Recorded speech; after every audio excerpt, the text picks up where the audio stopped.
자, 첫 번째 고민이에요. 40개월 남. 아침에 눈 뜨는 순간부터 화를 내고 이거 해달라 저거 해달라 징징거리는 모습에 화가 납니다. 아이는 일부러 그러는 건가요? 전혀 아니죠.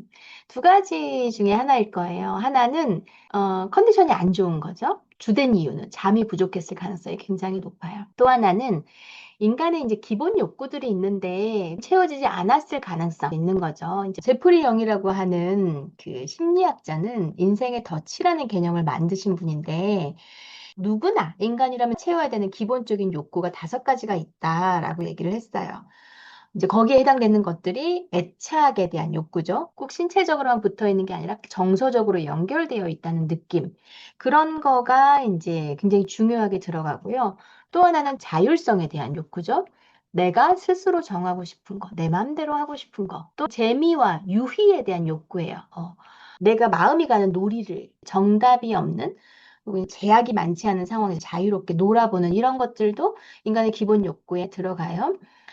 그다음에 현실적인 한계에 대한 통제를 아이들이 또 필요로 하게 돼요. 안 된다, 안 되는 건 안 된다고 부모님이 얘기해 주시는 게 우리 아이들이 되게 필요로 하는 지점이기도 해요. 마지막이 자기 감정과 욕구를, 생각을 안전하게 표현할 수 있는. 그러니까 내가 얘가 막 안 자려 그러면 우리가 화가 나요. 빨리 재우고 아침에 빨리 가야 되니까. 그래서 빨리 자. 놀았잖아. 빨리 안 자. 이렇게 되는 게 자기가 좀 감정을 표현했는데 확 무섭게 나오면 내 감정을 표현하는 심리적 안정감을 갖기가 어려운 거죠.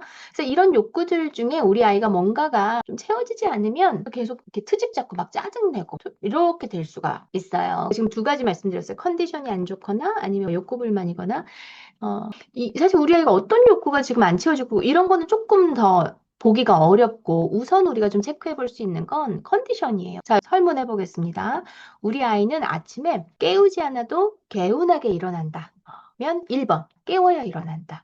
2번, 여러분 어느 쪽이십니까? 2번이 더 많으세요. 그래서 미국 소아과 학회 뭐 이런 데서 연령별로 필요한 수면 시간이 있거든요. 근데 되게 좀 레인지가 커요. 우리 아이가 잠이 부족한지 확인할 수 있는 방법은 아침에 얘가 깨우지 않아도 개운하게 일어나나 좀 보셔야 되고 개운하게 일어나지 못한다. 잠 시간을 늘려야 되는 거예요. 더불어서 지금 이 시간에 내가 이 아이의 이 징징거림을 받아주기가 더 어려워지는 이유가 뭐냐면 준비 시간이 너무 짧을 때예요. 유치원이나 어린이집 도착할 때까지 시간이 어느 정도 되세요? 제가 부모교육 가면 진짜 단골 질문 중에 하나가 뭐냐면 아침에 애가 너무 느려요. 이 질문이거든요. 근데 제가 그분들을 들어보면 시간이 1시간도 안 돼요. 어떤 분들 막 40분이고요. 보통 아이들에게는 1시간 반 정도는 필요하다라고 말씀을 드려요. 만약에 기질적으로 좀 느린 아이다. 혹은 형제가 있다. 혹은 불안도가 좀 높은 아이, 까칠하다. 이런 친구는 더 필요하더라고요. 그러면 역으로 계산하면 되죠. 예를 들어서 우리 아이가 8시 반까지 어린이집을 가요. 그러면 7시에는 일어나도. 이런 식으로 역산을 해보시는 거예요. 그러면 이 아이가 이 정도는 자야지 좀 충분하게 느껴진다라고 역산을 해보면 자야 될 시간도 나오죠. 그 시간에 재우시는 걸 저는 1순위로 해보라고 말씀을 드리고 싶어요. 아이들은 잠만 잘 자도요. 너무너무 아침이 달라져요. 화내지 마세요. 이거 절대 불가능한 솔루션이고요. 나는 시간 부족 때문에 화내고요. 우리 아이는 잠 부족 혹은 욕구가 결핍된 것 때문에 감정적인 걸 하기 때문에 루틴을 좀 조절을 해보시라고 말씀을 드려요. 이제 워킹맘들은 근데 또 이렇게 말씀하시더라고요.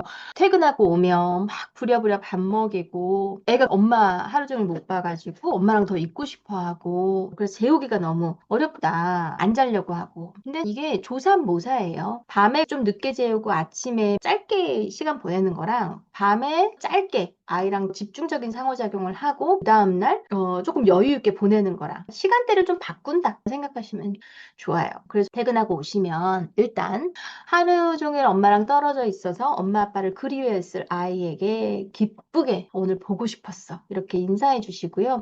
10분이라도 아이랑 눈 맞추고 있는 시간을 가지시면 그 뒤에 내가 막 밥 준비하고 막 할 때 아이가 조금 더 잘 떨어져요. 뭐 루틴으로 뭐 책 읽어주시고 하실 때 그거를 뭔가 막 미션으로 해야 할 일로 막 쳐내는 느낌이 아니라 아이와 상호작용할 수 있는 기회로 삼아보시면 좋을 것 같아요. 똑같은 목욕을 해도요. 너 이거 하고 우리 책 읽어야 되잖아. 너 책 안 읽을 거야? 막 이렇게 목욕을 하는 거랑 진짜 한 5분을 씻어도 몸도 만지고 눈도 보고 어디 우리 얼마나 컸나 보자. 엄마 오늘 너 진짜 보고 싶었는데 이런 대화도 나누고 이런 애정이 감정이 교류되는 시간 만들 수 있는 거죠. 여러분 감정 조절을 잘하고 싶으실 텐데 시간 관리로 많이 접근을 해요. 이 순간에 내가 감정을 조절하는 건 되게 고난이던데 루틴을 바꾸는 건 훨씬 더 쉽단 말이에요. 아이랑 저녁 시간을 좀 타이트하지만 양질의 상호작용하는 시간으로 보내시고 조금 더 일찍 재우시고 그렇게만 해도요. 아침에 화내고 소리 지르는 게 아이도 막 징징대는 것도 많이 달라질 거라고 드리고 싶습니다.